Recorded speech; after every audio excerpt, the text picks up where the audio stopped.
el árbol de la vida, este es el árbol de la vida con el que se trabaja. Claro que ustedes al principio van a ver muchas letras en hebreo, se van a asustar, no se asusten, ¿eh?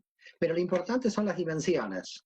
Ustedes pueden ver que cada circulito es otra dimensión. Dimensión quiere decir sefirá, que viene de la palabra zafiro, y los cabalistas tomaron la piedra del zafiro porque es la única piedra que cambia de colores, que se puede encontrar en cualquier color. Y eso refleja los diferentes niveles de luz y vibraciones que existen dentro de la realidad. Como sabemos, los colores no existen, son nada más frecuencias vibracionales de la luz. Lo mismo sucede con las dimensiones. Cada una de estas dimensiones son frecuencias vibracionales de energías que están en un orden de prelación. Vamos a empezar por Malhut, que está aquí abajo, ¿la ven? Malhut, el reino. ¿Qué es el reino? Mi percepción de la materia. ¿Qué es mi percepción de la materia? ¿Cómo me siento yo con mi cuerpo? ¿Qué es lo que yo siento que tengo? Y cuando está equilibrado, dice la tradición de la Kabbalah, que una persona está equilibrada en Malhut cuando está feliz con lo que tiene.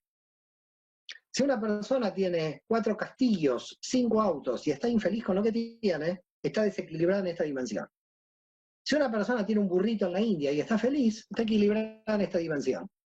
Por lo tanto, esta dimensión no es la materia en sí misma, es mi percepción de lo feliz que me hace lo que yo tengo. No es la cantidad, queda claro, sino es mi relación con la materia. Por lo tanto, hay 2 tipos de desequilibrios en cada dimensión. Un desequilibrio, que es el desequilibrio por exceso, quiero tener mucha materia, el materialista, y un desequilibrio por defecto, no me interesa la materia. Para la Cábala, la persona que no le interesa la materia está tan desequilibrada como el materialista. Porque yo no puedo recibir un alumno, ¿qué pasó? No hay luz en el despacho, ¿qué pasó? Bueno, no me interesa la materia, no pagué la luz. No. Es decir, en realidad no es una espiritualidad naif la Cábala. La Cábala se sabe que existimos en la materia porque dice Dios no nos hubiera creado en el cuerpo. ¿Para qué tenemos cuerpo? Hubiéramos sido como los ángeles. Si tenemos cuerpo, tenemos necesidades corporales y por lo tanto necesitamos de la materia. Necesitamos de la comida como materia. También que es energía, pero la necesitamos como materia. Por lo tanto, esta es la dimensión de la materia. Los que están desequilibrados aquí confunden el ser con el tener. Pero el tener es un instrumento, no es el ser en sí mismo. Pasamos a la otra dimensión, que es Yesod. Yesod es la pulsión sexual. Acá tenemos Yesod, la pulsión sexual. Acá en la pulsión sexual están las relaciones sociales y el ego. Es curioso que en la dimensión sexual también está el ego y también están las relaciones sociales. Esto es como yo me muestro a los demás. Entonces, cuando una persona la critican y se enoja, tiene un problema en el ego. Cuando una persona le elogian y le pone contenta, tiene un problema en el ego. Por lo tanto, cuando la crítica y el elogio no te afectan, y el ego lo tenés equilibrado. Quiere decir que si te critican y te ofendes, estás mal en esta dimensión. En esta dimensión también se relaciona con el yo en relación con los otros. Es el yo social. Entonces tenemos el yo en relación a la materia, la primera, la segunda, el yo en relación a lo social. Cuando una persona no quiere ver a nadie, tiene un desequilibrio en Yesod. Cuando una persona se fuga de sí misma teniendo una agenda permanentemente social, también está con un desequilibrio en la Yesod. Es decir, o muy social o antisocial, tenemos un desequilibrio en la Yesod. Luego tenemos la dimensión de Od, que es el lenguaje. Dice el texto de la tradición, la lengua es el arma más peligrosa. Usted tiene una amistad de 20 años, ¿quiere terminarla? Diga cualquier pavada con la lengua y la va a terminar. La lengua es la herramienta más peligrosa, el lenguaje estructurado. Acá están metidos todos los franceses dando vuelta al lenguaje y no salen de ahí, pobres todavía. Ahí está Lacan, si quieren. Pueden estar con Lacan eternamente aquí. Lacan, Lacan, Lacan, y dele que te pega. Y no sabemos a dónde llega Lacan. Con lo cual, También acá algunos tenemos... filósofos. Hay muchos ahí estamos, ahí también estábamos todos en algún momento con el bla bla. En Argentina se llama el guitarreo. Aquí esto es el lenguaje estructurado. El desequilibrio es la mentira, pero el desequilibrio del lenguaje estructurado es la utilización del lenguaje para mi propio beneficio. para mi propia justificación. Acá están los teólogos, los ideólogos, todos los que manipulan el lenguaje para su propio beneficio o el beneficio del grupo. Acá los políticos están increíbles en Odd. Es como operan con el lenguaje al servicio de sus propios intereses ideológicos. Cada uno de estos tiene un arquetipo, no llegamos a verlos a todos, porque si no sería un seminario de Cábala, pero cada una de estas dimensiones tiene su arquetipo. Lo interesante de los arquetipos es que en la Cábala los arquetipos son los tipos más desequilibrados de la Biblia, en cada dimensión. No crean que los arquetipos son griegos aquí, que son los más musculosos, son los más desequilibrados en Cábala.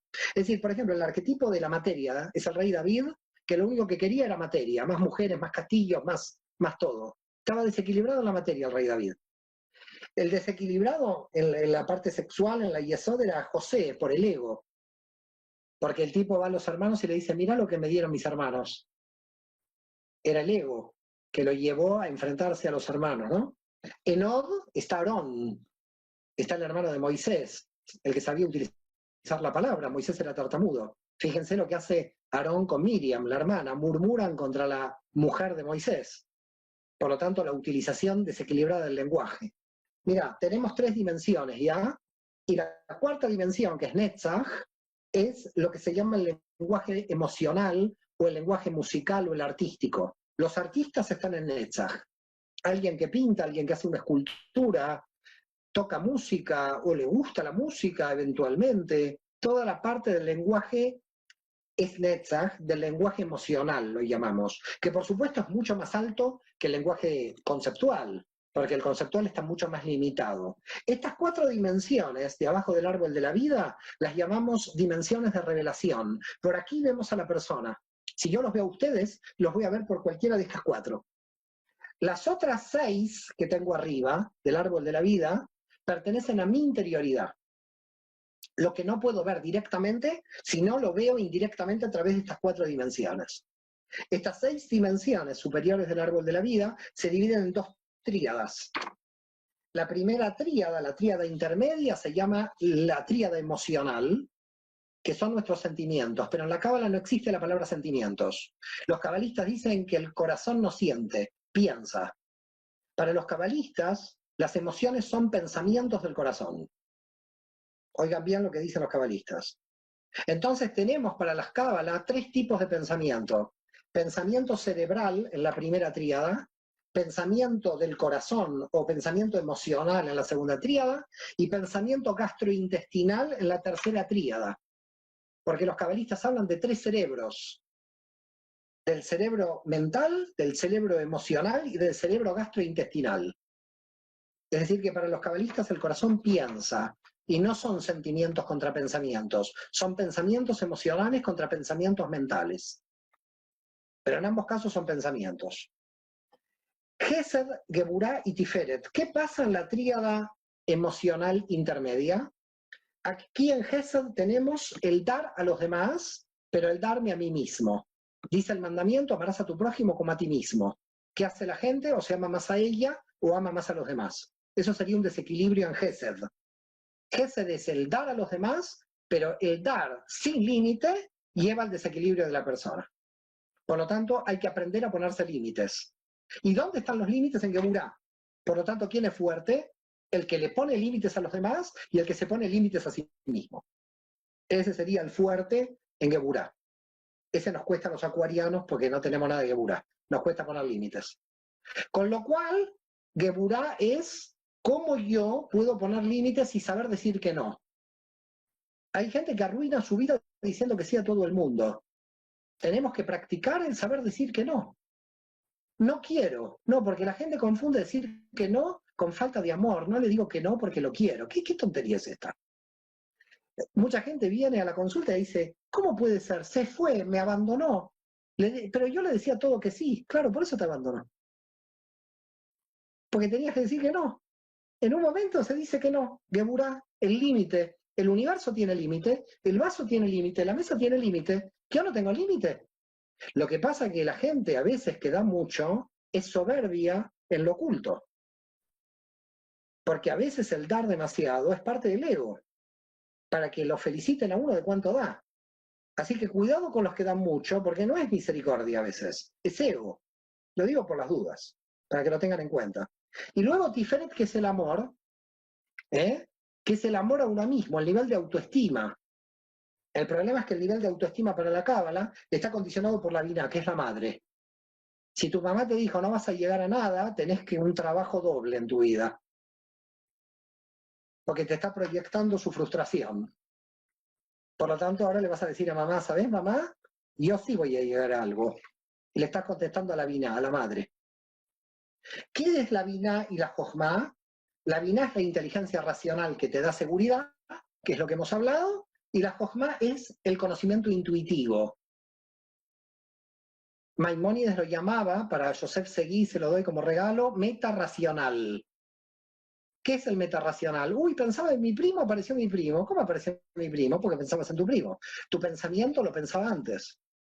Sincronía lo va a empezar a llamar Jung y empieza Jung con todo esto. Jung está aquí en Jochma.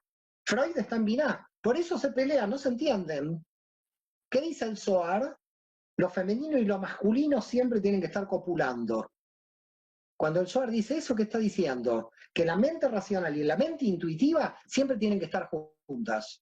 Si quieren hacer una buena terapia, arquetipos junguianos y mecanismos freudianos. Los dos. ¿Por qué hay que dejar uno por el otro? ¿Por qué hay que abandonar uno por el otro? Ellos se pelearon por su ego, pero nosotros en la terapia tenemos que resolver el problema de la gente, no mirar el ego de estos tipos del siglo, de fines del siglo XX, principios del siglo XX. Entonces, ¿qué es la Binah? La mente racional, la estructura de control. Acá están los perfeccionistas. ¿Saben cuando veo esto que hago cuando atiendo a un paciente? Tiro un poco de agua en la mesa, se vuelve loco el tipo. Me encanta tirar agua en la mesa. Estoy casi con la psicomagia de Jodorowsky ya, haciendo cosas raras. Veo un tipo que quiere controlarlo todo. Y de repente digo, qué ganas de tirarle un poquito de agua en la mesa. Le tiro agua en la mesa, está desesperado por limpiar. Me encantan los perfeccionistas, lo quieren controlar todo. Después dicen estos que creen en Dios. Es curioso. Porque si Dios lo controla todo, no sé por qué ellos lo quieren controlar.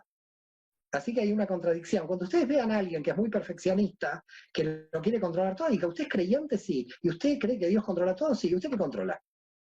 Jaque mate. Si es creyente perfeccionista, jaque mate. Si es ateo perfeccionista, te va a costar más sacarlo del perfeccionismo.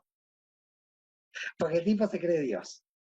El Jochma, que es el conocimiento intuitivo, es lo que tú estás sintiendo en el aire. Acá las mujeres son, hay que hablar con el género femenino aquí. ¿Y este perfume? ¿De dónde vino este perfume? Anda a explicar desde la mente racional cómo llegó el perfume. Esta es la mente intuitiva. La mente intuitiva ve todos los datos porque la intuición observa. Entonces, ¿qué dice Abulafia? Antes de pensar, observa. Acá se observa, acá se piensa. ¿Qué dice la tradición de la Cábala? Si tú pensás rápidamente, dejaste de observar. La mente racional tiene un problema en el árbol de la vida, porque piensa tan rápido porque lo quiere controlar. Entonces te pregunta un alumno, ¿cuál es el concepto? Tranquilo, pregúnteselo durante un año. El problema no es el concepto, el problema es que lo entiendas más allá del concepto. Quien está desesperado por un concepto tiene una mente racional muy potente, por eso la gente joven sufre mucho, conceptualmente lo quiere todo controlado. No hay tanto concepto, el concepto es parte del control de la mente racional. La mente intuitiva está sintiendo que el concepto está atrapando un sentido que no puede ser atrapado. Hay un nivel de sentido que se escapa del concepto. Y es lo que la intuición está percibiendo.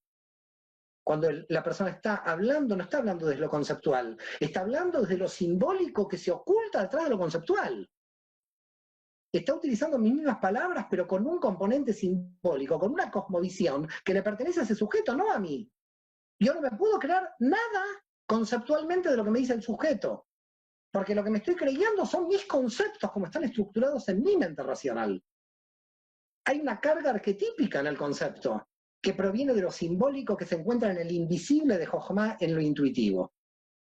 Y cuando entonces la persona pudo lograr que lo racional y lo intuitivo puedan operar en conjunto, en el sentido de que en vez de subir a la luz de la Jojma lo loco, porque acá tenemos en el conocimiento intuitivo a los mediums, a los profetas, la mediunidad, pero también tenemos a los que quieren llegar a la iluminación a gran velocidad, como el ayahuasca o el veneno del sapo, porque los tipos quieren ingerir para subir a toda velocidad la iluminación. ¿Cuál es el problema de la iluminación? Que si hay iluminación, tiene que después haber integración. Y la mente racional es la que integra. Si tú tienes una iluminación sin integración, es ego. Porque te estoy mostrando cuán iluminado llegué. ¿Y qué me importa cuán iluminado llegaste? Pero la iluminación que accediste te permitió ser estructurada para que tú puedas vivir mejor. Cuando te das cuenta que todo este sistema no es un sistema con un resultado final, sino es un proceso permanente de crecimiento de conciencia, llegaste a comprender lo que es Keter. ¿Qué es Keter? El éxtasis de disfrutar el proceso. Muchas gracias a todos.